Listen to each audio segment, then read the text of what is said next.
प्रभु यीशु मसीह के नाम से आप सबको जय मसीह की।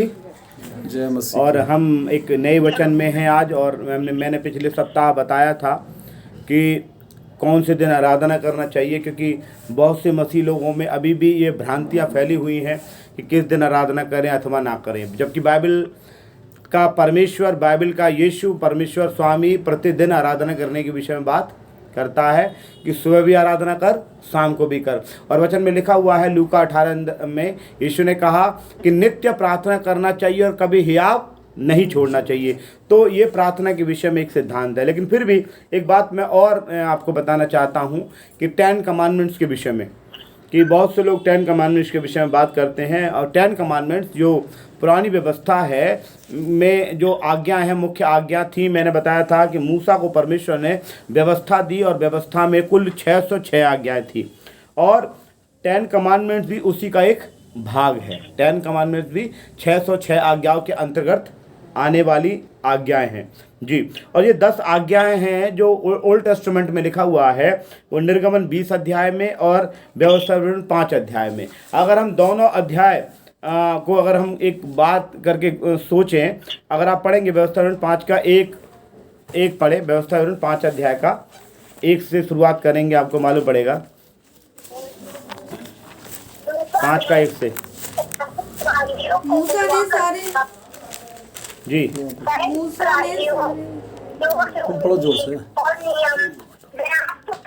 मूसा ने सारे इजराइलियों को बुलवाकर कहा, जी। हे इजराइलियों, जो जो विधि और नियम मैं आज तुम्हें सुनाता हूँ वे सुनो, इसलिए कि उन्हें सीख कर मानने में चौकसी करो। हाँ, ये 10 आज्ञाएं लिखी हुई हैं, और 10 आज्ञाओं से पहले ये जो लिखा हुआ है टाइटल, इसका बाइबल में भी हेडिंग लिखा रहता है 10 कमांडमेंट्स। तो उसमें 10 कमांडमेंट्स में लिखा हुआ है, मूसा ने सारी इस्राएलियों को बुलवा कर कहा, हे इस्राएलियों, जो जो विधि और नियम मैं आज तुम्हें सुनाता हूँ वे सुनो, इसलिए कि उन्हें सीख कर मानने में चौकसी करो। तो साफ साफ क्लियर लिखा हुआ है कि मोसेस जो है, मूसा इस्राएलियों को कह रहा है कि मैं तुम्हें विधि दे रहा हूँ। किन्हें दे रहा हूँ?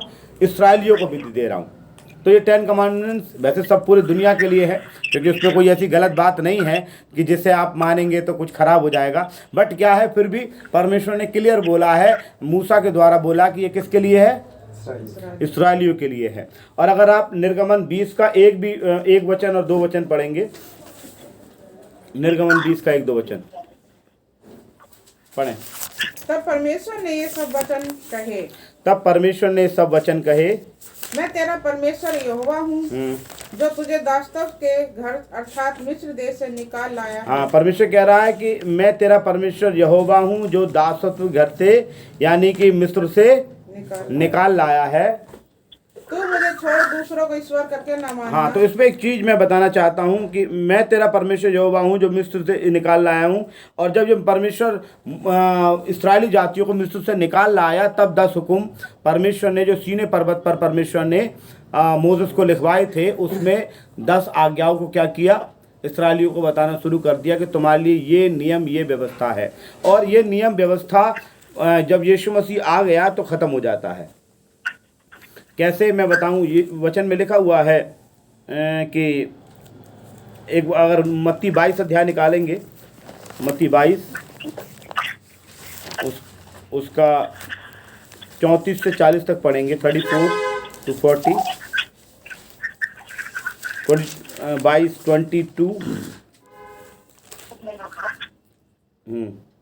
उसका 34 से पढ़ेंगे। जब फरीसियों ने सुना कि यीशु ने सदूकियों का मुंह बंद कर दिया, ऐसा लिखा हुआ है, फरीसियों ने सुना कि यीशु मसीह सदूकी, और मैं आने वाले दिनों में अगर प्रभु की इच्छा हुई तो आपको बताऊंगा सदूकी क्या होते हैं, फरीसी क्या होते हैं। ठीक है, तो सदूकियों का मुंह बंद कर दिया तो इकट्ठा हुए।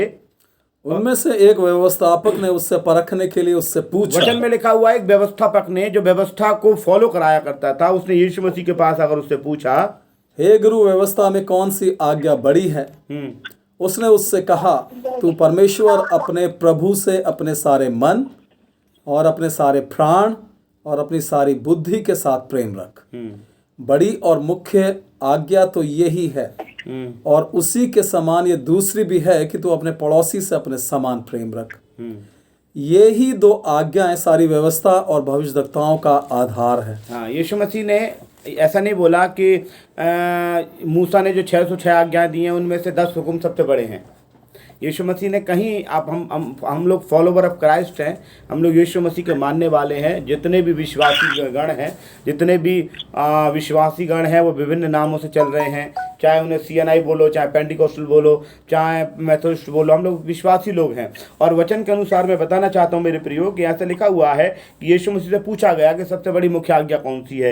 यीशु मसीह ने बोला अपने प्रभु, अपने परमेश्वर से अपने सारे मन, सारे प्राण और सारी बुद्धि के साथ प्रेम कर। और उसी के समान लिखा हुआ है, इक्वल लिखा हुआ बड़ी आज्ञा यही है, उसी के समान है। क्या समान है? उसी के समान कि जैसे इस, अब देखो उसको समान अगर देखो तो पड़ोसी से प्रेम करो और परमेश्वर से प्रेम करो, समान कैसे हो जाएगी? पड़ोसी तो मानव जाति और परमेश्वर परम प्रधान परमेश्वर है, लेकिन परमेश्वर ने बोला उसी के समान दूसरी ये है।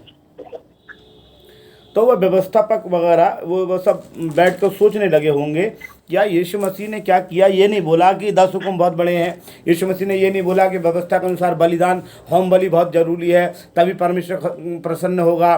उसको अर्ध चढ़ाना बहुत ज़रूरी है, हवन चढ़ाना बहुत ज़रूरी है। बट यीशु ने 2 बातें बोली, 10 कमांडमेंट्स की बात ही नहीं करी। यीशु मसीह ने बोला कि सबसे बड़ी आज्ञा क्या है? अपने परमेश्वर से अपने सारे प्राण, सारे मन और सारी बुद्धि से प्रेम कर।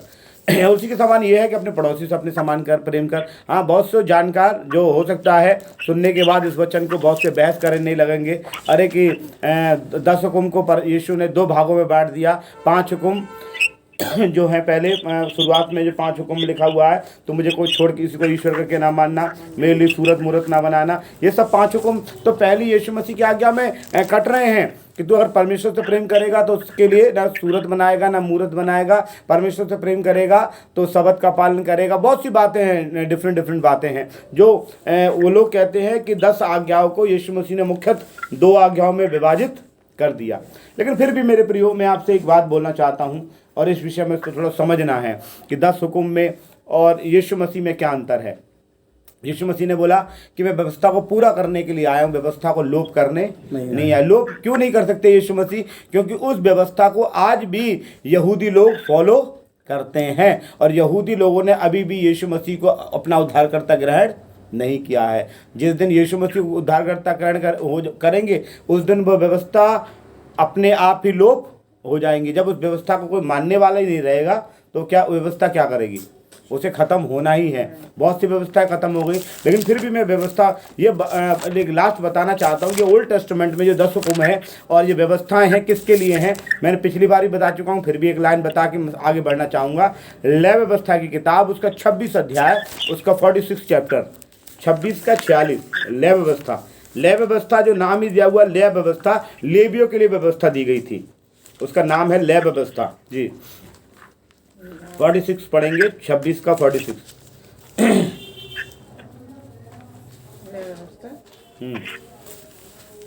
जो विधियां और नियम व्यवस्था यहोवा ने अपनी ओर से इस्राएलियों के लिए सीने पर्वत पर मूसा के द्वारा ठहराई थी, वे यही हैं। अब इसमें क्या लिखा हुआ है? जो विधियां, जो विधि विधान थे, क्योंकि जो यहूदी लोग विधि विधान करते थे वो विधि विधान हम मसीह लोग, विश्वासी लोग फॉलो नहीं करते। वो लोग यज्ञ करते थे, वो लोग बलि करते थे, वो लोग होम बलि करते थे, वो लोग अन्न बलि में अलग करते थे। अलग अलग उनके रिचुअल्स थे, राइट्स रिचुअल्स अलग थे उनके, और मसीह लोगों के रिचुअल्स अलग हैं। मसीह लोगों के रिचुअल्स में और यहूदियों के रिचुअल्स में क्या है? बहुत फ़र्क है। बहुत फ़र्क नहीं, इवन मैं बोल सकता हूँ ज़मीन और आसमान का फ़र्क है। इसलिए यहाँ लिखा हुआ है जो विधियाँ और नियम और व्यवस्था यहोवा ने अपनी ओर से इसराइलियों के लिए सीने पर्वत पर मूसा के द्वारा ठहराया। सीने पर्वत पर कौन सी आज्ञा दी थी? पूरी 10 कमांडमेंट्स कहाँ लिखा गई थी? सीने पर्वत के ऊपर। इसका मतलब सीने पर्वत के ऊपर जो दी गई आज्ञाएं हैं, व्यवस्थाएं हैं, मैं फिर बोल रहा हूँ, ये ओल्ड टेस्टामेंट के मानने वालों के लिए अर्थात यहूदी के लिए है, या मैंने सुना है कुछ कानून मुस्लिम लोग भी यहूदी लोगों को फॉलो करते हैं। जैसे स्त्री अगर कुछ गलत काम करते हो पकड़ी गई तो उसे पथरवा मार दो, और उसे एक मेहर की रस्म है जो ओल्ड टेस्टामेंट में एक जगह आया है कि स्त्री को तू क्या कर, उसका मूल्य चुका दे। वो मेहर का रस्म वहीं पर शुरू हुआ और बहुत से लोग मानते हैं, इसलिए यीशु मसीह व्यवस्था को ख़त्म नहीं किया। लेकिन यीशु मसीह ने बोला कि मैं व्यवस्था को ख़त्म करने के लिए नहीं पर पूरा करने के लिए आया हूँ। और यीशु मसीह ने जो विधि व्यवस्थाएं ठहराई वो नए नियम में पाई जाती हैं। आइए हम यीशु मसीह की विधि व्यवस्था को देखेंगे। यीशु मसीह के 10 नियम, ऐसा बोलेंगे, नए नियम के 10 नियम, 10 आज्ञाएं कौन सी हैं। इसलिए मैं ओल्ड टेस्टामेंट की आज्ञाओं को मानने की ज़रूरत नहीं है। मानेंगे भी तो वो सही है, क्योंकि उसमें और नए नियम की 10 आज्ञाओं में कुछ अंतर नहीं है। लेकिन फिर भी मैं कुछ आगे आपको बात बताना चाहता हूँ, आगे बढ़ना चाहता हूँ। पहला नियम जो नए नियम की कलीसिया में है कि एक ही परमेश्वर है। क्या है? एक ही परमेश्वर, एक ही ईश्वर है। यूहन्ना 17 का 3 पढ़ना, मेरे पास निकालने के लिए बहुत है पर एक ही आयत बताऊंगा। अगर आप 2-2, 3-3 आयत बताने लगा तो आप बोलेंगे यीशु मसीह की ना बताकर आप चेलों ने जो किताबें लिखी उनमें से आप बता रहे हैं, लेकिन मैं फिर भी उनमें से भी बताऊंगा 1-2। और अनंत जीवन ये है कि वह तुझे एकमात्र सच्चे परमेश्वर यीशु ने कहा अनंत जीवन ये है कि वे तुझे एकमात्र सच्चे परमेश्वर को और यीशु मसीह को जिसे तूने भेजा है जाने। हाँ, तो इस नियम ये क्या है? पहला नियम यीशु मसीह के द्वारा परमेश्वर की पहचान की परमेश्वर एक है, ये पहला नियम है। और किसके द्वारा पहचान होती है? यीशु मसीह के द्वारा। दूसरा जो हमारा हम देखते हैं कि परमेश्वर क्या चाहता है, पहला नियम ये हो गया। दूसरा 10 हुक्म से मिलते जुलते हैं ये भी। पहला एक ही परमेश्वर है। दूसरा परमेश्वर चाहता है कि प्रभु के लोग मूर्ति पूजा से दूर रहें। कैसे दूर रहे? दूसरा नियम है मूर्ति पूजा से दूर। मैं ज़्यादा नहीं पढ़वाना चाहूँगा, पहले यूहन्ना 5 का 21 पढ़ें, और अगर एक जन प्रकाशित वाक्य 21 का 8 भी बाद में पढ़ना। पहला यूहन्ना पढ़ना। हे बालकों, अपने आप को मूर्तों से बचाए रखो। नए नियम के लोगों के लिए, विश्वासियों के लिए बोला, हे बालकों अपने आप को क्या करो? मूर्तों से बचाए रखो। मूर्तें यीशु की भी हो सकती है, मेरी भी हो सकती है, आपकी भी हो सकती है। मूर्त की भी देवी देवता की हो सकती है, पक्षियों की हो सकती है, कोई ऐसे फेंगशुई आजकल चल रहा है वो भी हो सकती है जो जादू टोने का चिन्ह है। इसलिए मूर्तियों से क्या करो? दूर रहो, बस मूर्तों से दूर रहो। दूसरा नियम है, नया नियम। क्या क्यों दूर रहना है मालूम है? 21 का 8 में क्यों बता रहा है परमेश्वर दूर रहने के लिए क्यों बोला? बताइए, 21 का 8 पढ़े। परंतु डरपोकों और अविश्वासियों और घिनौनों और हत्यारों और व्यभिचारों और टोनों और मूर्ति पूजकों का भाग उस झील में होगा जो दूसरी मृत्यु है। इसलिए प्रभु चाहता है कि मूर्ति पूजा से दूर रहें। आपको मालूम है लालच भी मूर्ति पूजा के बराबर है, लेकिन मैं इस विषय में बताना नहीं चाहता। तीसरी नए नियम की आज्ञा क्या है? तीसरे नए नियम की आज्ञा ये है, सप्ताह के पहले दिन आराधना। जो मैं पिछली बार भी बता चुका हूँ कि मेरा पिछला वीडियो मैंने यूट्यूब पे डाला था कि कौन से दिन आराधना करना है, तो उसमें था कि सप्ताह के पहले दिन आराधना करना है, क्योंकि प्रभु यीशु मसीह उस दिन जीवित हुए थे। नंबर 2, पवित्र आत्मा का अवतरण उस दिन हुआ था। और सबसे पहली बात, दुनिया जब बनाई तो सबसे पहले बोला, तब परमेश्वर ने बोला उजाला हो, और उजाला हो गया। तो पहला उजाला बना, यानी first day, the day of light है। पहला दिन उजाले का दिन है, इसलिए पहले दिन यानी कि रविवार के दिन, सप्ताह के पहले दिन आराधना की विधि ओल्ड टेस्टामेंट पुराने नियम में सबत था, और नए नियम में क्या है? पहले दिन। पहला कुरिन्थियों 16 का 9, और आप ऐसा करना, प्रेरितों काम 20 का 7 पढ़ना। प्रेरितों काम 20 का 7 पढ़िए। पहला कुरिन्थियों 16 का 2 भी है, लेकिन आप अगर आप पढ़ेंगे प्रेरितों काम 20 का 7 तो वो और अच्छा है। सप्ताह के पहले दिन जब हम रोटी तोड़ने के लिए इकट्ठे हुए तो पौलुस ने, जो दूसरे दिन चले जाने पर था, वचन में लिखा हुआ है, पौलुस कहते हैं, एक बहुत बड़ा विद्वान है पौलुस, वो सबत को अच्छी तरीके से जानता था। वचन में लिखा हुआ है पौलुस इतना बड़ा विद्वान था कि जब सदूकी फरीसियों के नाम ले रहे ना, उनका सबसे बड़ा हेड वही था, लेकिन फिर भी वो सप्ताह के पहले दिन का पालन करता है, इतना बड़ा विद्वान होने के नाते। और आज के विद्वान बहस करते हैं कि कौन से दिन करनी चाहिए, कौन से दिन नहीं करनी चाहिए। आज के विद्वान क्या करते हैं? बहस करते हैं। पहले के विद्वान ने, जो सबसे बड़ा विद्वान था, जो उसके चेले यीशु मसीह की मान चलो पढ़े लिखे नहीं थे, अनपढ़ गंवार थे, लेकिन एक तो पढ़ा लिखा व्यक्ति है, और उस पढ़े लिखे व्यक्ति का नाम क्या है? पौलुस। और वो सबत के दिन का यहाँ पर पालन करता है। तीसरी आज्ञा।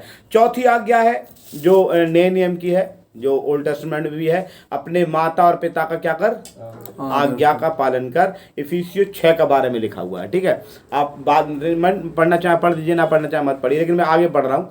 और 5वीं जो आज्ञा है नए नियम की, वो है तू कसम मत खाना। इसको थोड़ा सा हम गौर करेंगे। मत्ती 5 का 34 पढ़ के यीशु ने क्या बोला। पहली आज्ञा थी एक ही परमेश्वर, दूसरी आज्ञा मूर्तियों से दूर, थर्ड आज्ञा सप्ताह के पहले दिन यानी रविवार के दिन इकट्ठे होकर आराधना करना। नंबर 4 आज्ञा क्या है कि माता और पिता का आज्ञा का पालन करें। नंबर 5 आज्ञा क्या है कि हम शपथ ना खाएं। तो book of Matthew chapter number 5 verse number 34।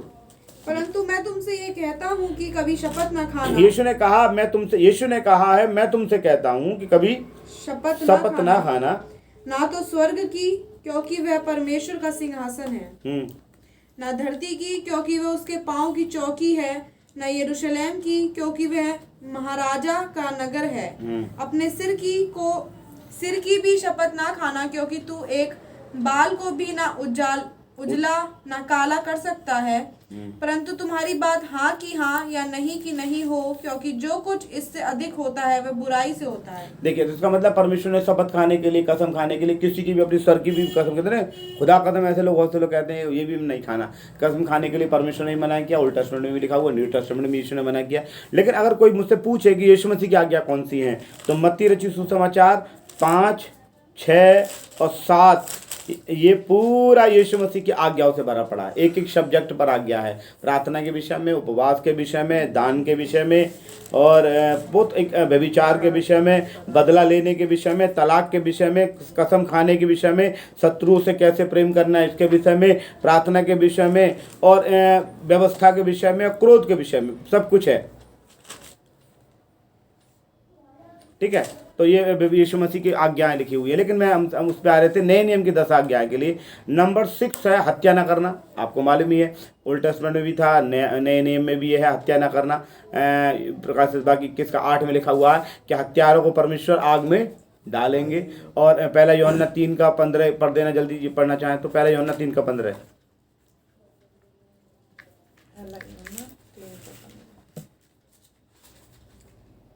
जो कोई अपने भाई से बैर रखता है वह हत्यारा है, और तुम जानते हो कि किसी हत्यारे में अनंत जीवन नहीं रहता। अब देखिए, पहले था हत्या मत करना, अभी दूसरा एक नया लॉ यीशु मसीह निकाल के लाए हैं। क्या? जो अपने भाई से बैर भी रखता है तो समझ लो हत्यारा है। इसका मतलब जो हत्या यीशु मसीह बात कर रहे हैं वो मर्डर वाला हत्या के साथ साथ अपने विचार में होने वाली हत्या की भी बात है कि तूने विचार में सोच लिया कि यार वो मर जाए, उसकी प्रॉपर्टी मुझे मिल जाए, तो ये भी हत्या है। तो यीशु मसीह इस वाली हत्या की भी मना करते हैं। वो उस हत्या में, मर्डर वाली हत्या में, इस हत्या में बड़ा फर्क है, ठीक है। नंबर 6। नंबर 7 व्यभिचार के लिए न्यू टेस्टामेंट क्या कहता है। पहला कुरिन्थियों 6 का 9, जल्दी 9 और 10 पढ़ें। पहला कुरिन्थियों 6 का 9 10।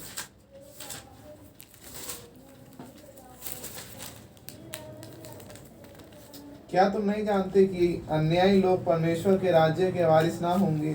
धोखा ना खाओ, ना वेश्यागामी, ना मूर्ति पूजक, ना परस्त्रीगामी, ना लुच्चे, ना पुरुषगामी, ना चोर, ना लोभी। अब इसमें कई तरह के व्यभिचार करेगा। पुराने नियम में था व्यभिचार मत करना, और उसमें भी क्या हुआ करता था कि अगर फिर भी तुम बोलो बलात्कार कर दिया या कोई बात हो गई तो उसकी कीमत चुका के उस लड़की को ले लो। ओल्ड टेस्टामेंट में ऐसा था। यीशु ने कहा, उसको थोड़ा पूरा बदल दिया, बड़ा क्लियर है उसमें, इस जमाने के अनुसार नए नियम की क्या लिखा वो। फर्स्ट ऑफ ऑल वैश्यागामी, आप समझ में आ रहा है, जो वैश्या के पास जाते हैं, और ना मूर्ति पूजक, ना मूर्ति पूजक, ना परस्त्रीगामी, मतलब दूसरी पराई स्त्री, परस्त्री का मतलब पराई स्त्री के साथ संबंध रखते हैं वो, ना लुच्चे, लुच्चे मतलब गंदी बातें करते हैं, मतलब अश्लील बातें, सेक्सुअल बात करते हैं। लड़कों के औरतों के बीच में बैठे तो उनके मजाक भी मतलब आजकल देखते कॉमेडी आ रही है। वो कॉमेडी इट मीन्स क्या कहेंगे, यही है, लुच्चपन है। आजकल कॉमेडी में भी क्या लुच्चपन आ गया, जैसे कहते हैं लुच्चपन, लुच्चे है कि उनकी निगाहों से मालूम पड़ जाएगा कि लुच्चे कितने हैं। लुच्चे। और ना पुरुषगामी। पुरुषगामी का मतलब है गे। पुरुषगामी क्या मतलब है? गे। पुरुष का गे। और आगे न चोर, न चोर, न लोभी, न लोभी। देखो मतलब परमेश्वर कह रहा है न स्त्रीगामी न पुरुषगामी। अब स्त्री में मतलब लेस्बियन और गे सबके लिए है, किसी प्रकार की भी। बहुत से चर्चेस क्या कर रहे हैं अमेरिका में, लैटिन अमेरिका में और बहुत सी जगह मैंने सुना है कि वो इजाज़त भी दे रहे हैं शादी पढ़ने के लिए। लेकिन परमेश्वर ने बोला ये नए नियम की कलीसिया में क्या है, व्यभिचार है ये। और वचन में लिखा हुआ है इनको क्या करना है। हिब्रू 13:5 में तो बड़ा अच्छा लिखा हुआ है। हिब्रू 13:5 में क्या लिखा हुआ है, अपने आप को हिब्रू 13:5 13:4 पढ़ें, 5 नहीं, हाँ हिब्रू इब्रानियों 13:4।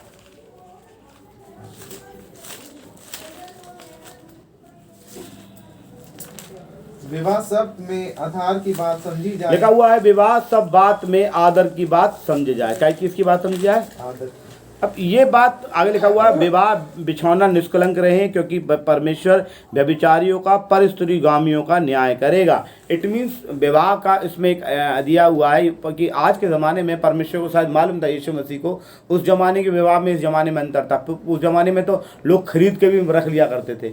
आपको मालूम है सोलोमन की भी बहुत सी रानियाँ पटरानियाँ रहीं और बहुत से लोग जिस पर दिलाया करता था उसे रख लिया करते थे। लेकिन नए नियम के कलीसिया सख्त है व्यभिचार के विषय में। व्यभिचार के विषय में वचन में लिखा हुआ है विवाह से पूर्व ये सब बात वचन में लिखा विवाह बिछौना निष्कलंक रहे। बहुत से लोग गलत कार्य करने के बाद फिर शादी पढ़ाने के लिए पादरी के पास आते हैं ना, तो आप ये ना सोचिए कि परमेश्वर शादी पर आशीष करेगा।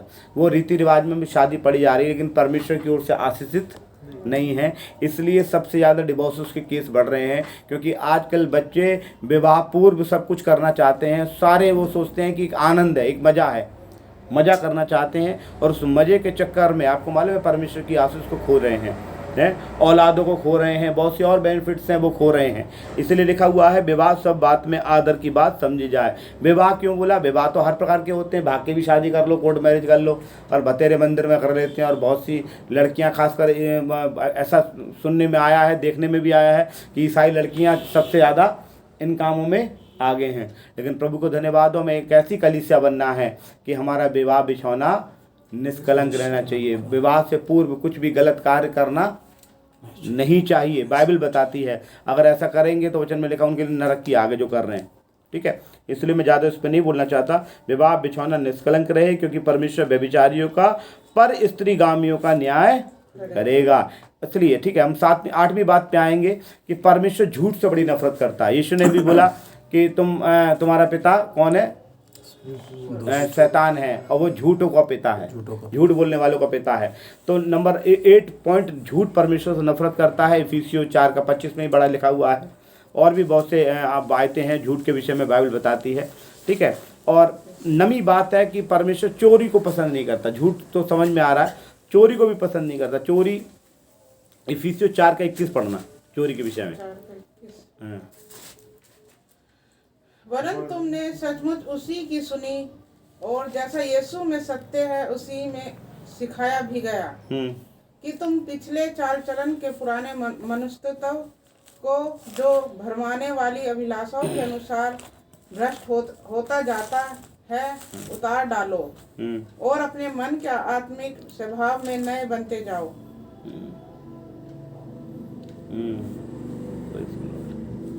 इफिसियों 4:21। Hallelujah, praise the Lord. कुछ मुझे गड़बड़ लग रहा है। चलो ठीक है, आप थोड़ा सा और उसको आगे बढ़े। कुलूसियों 3:9 पढ़ना। कुलूसियों 3:9 इसमें क्या लिखा हुआ है? हाँ, एक दूसरे से झूठ मत बोलो क्योंकि तुमने पुराने मनुष्य को उतार दिया। अच्छा, हम झूठ पे को पढ़ा रहे हैं। ठीक है, हाँ प्रेज़ द लॉर्ड, हमारा थोड़ा सा गलती है। हमें उसको पढ़ना है। ठीक है, किस भी ठीक है। हाँ ठीक है, हम झूठ को पढ़ा रहे थे। हाँ ठीक है, और हमें चोरी के विषय में थोड़ा सा है कि हम लिखा हुआ है कि परमेश्वर उस चोरी को भी पसंद नहीं करते। इवन परमेश्वर ने एक बार एक टैक्स का उदाहरण दिया कि जो सरकार का है उसे सरकार को। तो बहुत से लोग क्या करते हैं, आपने देखा होगा, बहुत अच्छी उदाहरण है मसीह समाज के लिए कि जितने भी चर्चेस हैं सब बिजली के बिल से चल रहे हैं। कोई भी चर्चेस कटिया डाल के नहीं चल रहा। एक बार क्या हुआ कि एक कन्वेंशन हो रही थी मैंने कराया था कन्वेंशन कराया, तो वो जनरेटर लगाया और ऊपर उस समय कटिया डाल दिया और चल दिए। मैं आया तो मैंने उनसे बोला भाई कटिया उतारो, क्यों कि अभी परमिशन मिली नहीं है, जनरेटर से ही कन्वेंशन करो। तो किसी ने बोला अरे पादी साहब कटिया डाल लो ना, क्या प्रॉब्लम है। मैंने कि नहीं गलत है, परमेश्वर की आराधना स्तुति कर रहे हो, या तो परमिशन होना चाहिए। फिर आप विश्वास करें, मैं एक व्यक्ति है मेरे जानने वाले, राम बाबू नाम है, उनसे को मिलकर जेई से स्पेशल परमिशन लेके आया। तो उसने बोला मैं लिखित परमिशन नहीं दूंगा कि तुम कटिया डालो, बट आप करो, क्योंकि उन्होंने बोला महायज्ञ 7 दिन के और सत्संग वत्संग बताने कितने हो रहे हैं। ईसाई लोग तो बहुत फिर भी सही आदमी हैं, ये चोरी करने पसंद नहीं करते। तो परमेश्वर चोरी के विरुद्ध में है, झूठ के विरुद्ध में है। और नंबर 10 है लोभ ना करना। लोभ का विषय में भी कुलुस्सियों 3:5 में ऐसा लिखा हुआ है। कुलुस्सियों 3:5 एक ही वचन पढ़ाएंगे, ज़्यादा नहीं। अपने उन अंगों को मार डालो जो पृथ्वी पर है, अर्थात व्यभिचार, अशुद्धता, दुष्कामना, बुरी लालसा और लोभ को, जो मूर्ति पूजा के बराबर है। लोभ को परमेश्वर ने मूर्ति पूजा के बराबर माना है, इसलिए परमेश्वर लोभ को पसंद नहीं करता है। और जो मैंने फिर से एक वचन और पढ़ रहा हूँ, 1 कुरिन्थियों 6:10 में भी लिखा हुआ है इस प्रकार करके, न चोर, न लोभी, न पियक्कड़, न गाली देने वाले, न अंधेर करने वाले परमेश्वर के राज के वारिस ना होंगे।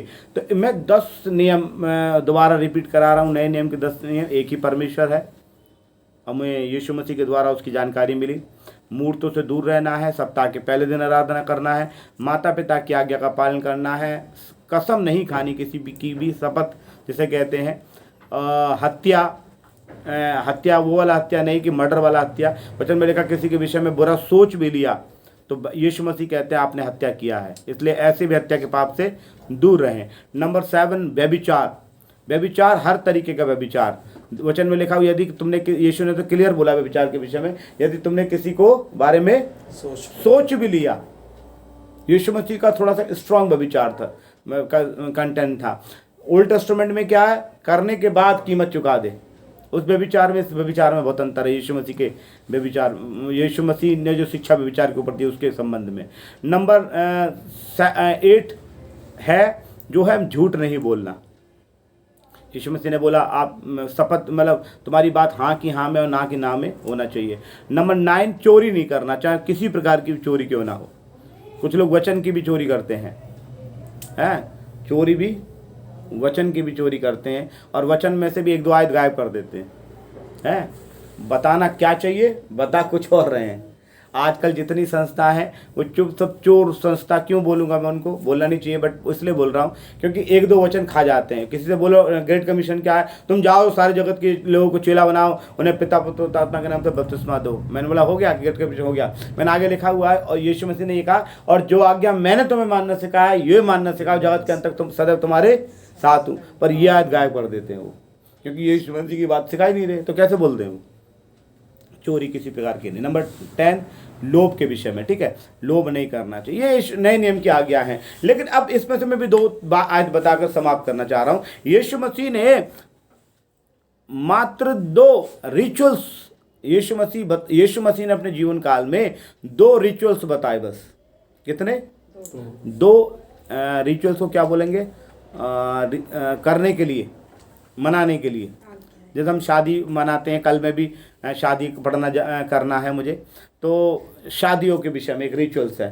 तो ऐसे एक शादी वादी के विषय में तो सामाजिक रिचुअल्स है। लेकिन यीशु मसीह ने तो धार्मिक रिचुअल्स बताए। नंबर 1 बैप्तिस्मा, नंबर 2 प्रभु भोज। उसके अलावा यीशु मसीह ने रिचुअल्स तो कोई बताए नहीं, रीति रिवाज तो कोई बताए नहीं कि ऐसा करना वैसा करना, बड़े दिन पे क्रिसमस की ट्री लगाना है मत लगाना, ऐसा करना मत करना। क्योंकि यीशु बड़े दिन और गुड फ्राइडे, ईस्टर यीशु मसीह के चेलों ने बाद में शुरू किया। यीशु मसीह के जाने के तकरीबन 120 या 150 साल बाद शुरू हुए ये सब फंक्शंस। क्या हुए? यीशु मसीह के जाने के 150 साल बाद, तकरीबन 120 या 150, पूरा सही आइडिया नहीं, कुछ लोग बोलते 300 साल बाद भी हुआ, तो उसका कोई कोई डेट ऑफ नहीं है। बट यीशु मसीह ने जो रीति रिवाज बताया, पहला है बपतिस्मा।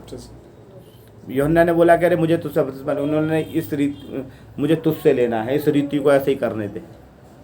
आगे 2 में लिखा हुआ है। और प्रभु भोज की जो एक रीति को या एक प्रभु भोज की एक मेज को वो उसमें खुद इस्टेब्लिश करके गए।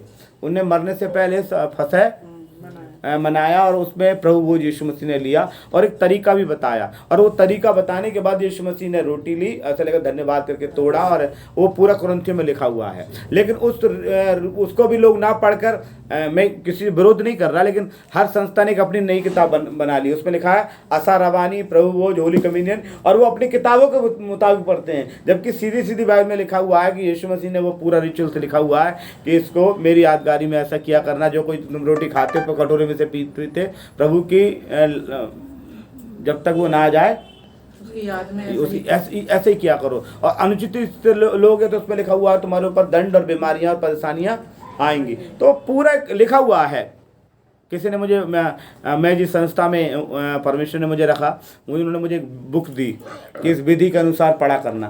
तो मैंने बोला ये बुक, मैंने उनसे बोला, जिस व्यक्ति ने मुझे बुक दी, संस्था के हेड ने, मैंने बोला जो हमारे रीति रिवाज की बुक है उसके हिसाब से और बाइबल के में जो यीशु मसीह के चेलों ने लिखा, यीशु मसीह ने किया, उसमें बहुत फ़र्क है। इसलिए मैं ये आपकी बुक को इस्तेमाल नहीं करूँगा। प्रभु भोज की वाले में जो लिखा हुआ है कुरिन्थियों में, बस उसी को पढ़कर उसी के अनुसार सिखाऊंगा। वो बहुत देर तक सोचते रहे। उन्होंने बोला आप हमारे साथ काम कर रहे हैं? मैंने बोला नहीं, मैं यीशु मसीह के साथ काम कर रहा हूँ, यीशु मसीह की महिमा के लिए कर रहा हूँ। उसके बाद उन्होंने आज तक मुझसे कहा नहीं, क्योंकि मैं, ऐसा नहीं है कि मैं एक फेलोशिप में नहीं हूँ, एक मैं संस्था में नहीं हूँ और एक अच्छा परमेश्वर मुझे मतलब गाइड नहीं कर रहा, लेकिन फिर भी हम परमेश्वर के मुताबिक जीना है। इस संसार के मुताबिक जीने की कोशिश कभी ना करें, क्योंकि संसार के लोग आपको बर्बाद कर सकते हैं, लेकिन यीशु मसीह है, जब उसके साथ चलेंगे तो यीशु मसीह ने अब्राहम से भी कहा मेरे साथ चल और सिद्ध होता जा। हम प्रभु के साथ चलेंगे, प्रभु हमें सिद्धता की ओर ले जाएंगे। परमेश्वर वचनों से आप सबको आशीष दे। जय मसीह। कहीं प्रार्थना में चलें।